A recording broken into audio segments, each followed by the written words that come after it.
ఒకప్పుడు నది ఒడ్డున ఒక పెద్ద యాపిల్ చెట్టు ఉండేది. ఆ చెట్టులో ఒక బుద్ధిమంతుడు కోతి ఉండేది. ఆ కోతికి రుచికరమైన పండ్లు చాలా ఇష్టమయ్యేవి. అది ప్రతిరోజు పండ్లను తింటూ ఆనందంగా జీవించేది. ఒకరోజు ఒక క్రోకడైల్ ఆ కోతిని చూసింది. క్రోకడైల్, హాయ్ కోతి సోదరా! నీవు ఎంతో సంతోషంగా ఉన్నావు. నీ పండ్లు ఎంతో రుచిగా ఉంటాయి అన్నీ. నాకు కూడా కొంచెం ఇస్తావా? కోతి, తప్పకుండా స్నేహితుడా. నీవు ప్రతిరోజూ వస్తే నేను నీకు పండ్లు ఇస్తాను. అప్పటి నుంచి క్రోకడైల్ ప్రతిరోజూ వచ్చేది. కోతి పండ్లు ఇచ్చేది. ఇద్దరూ మంచి స్నేహితులయ్యారు. ఒకరోజు క్రోకడైల్ తన భార్యకు పండ్లు తీసుకెళ్ళింది. ఆమెకు అవి బాగా నచ్చాయి. క్రోకడైల్ భార్య, ఈ కోతి ఎంత మంచి పండ్లు తింటుందో చూశావా? అప్పుడు దాని గుండె ఎంత రుచిగా ఉండొచ్చు. దానిని తీసుకురా, మనం దాన్ని తినిపెట్టుకుందాం.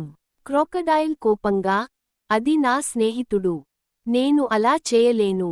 కాని భార్య ఒత్తిడి చేయడంతో క్రోకడైల్ పిలిచి కోతిని తన ఇంటికి పిలిచింది. తీవ్రమధ్యలో కోతికి అనుమానం వచ్చింది. కోతి, స్నేహితుడా, నీ భార్య నన్ను ఎందుకు చూడాలని కోరుకుంది? నీవు ఎందుకు ఇలా అజ్ఞాతంగా నన్ను తీసుకెళ్తున్నావు? క్రోకడైల్ నిజం చెప్పేశాడు. కోతి తెలివిగా ఆలోచించి ఇలా చెప్పింది.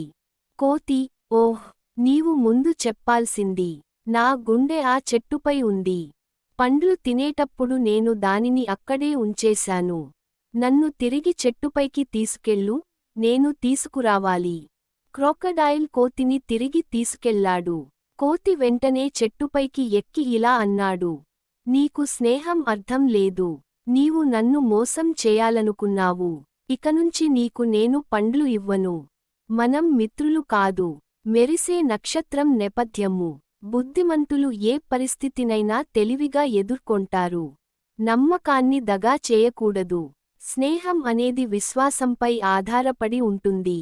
ఇంకా ఇలాంటి కథలు కావాలంటే లైక్ అండ్ సబ్స్క్రైబ్ చేయండి పిల్లలు.